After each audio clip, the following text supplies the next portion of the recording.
I was always amazed by the flow of creation, amazed by creation and inspiration. Creation of a poem, a painting, or anything new that did not exist before. Now, I'm deeply involved in researching the effect of sounds on the process of creation. I've studied and practiced the usage of gongs and singing bowls for years.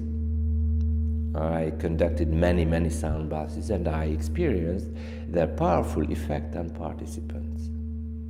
They become relaxed, they find solutions for their problems. Usually, they report on meditative journeys. Based on this knowledge, I decided to do an experiment.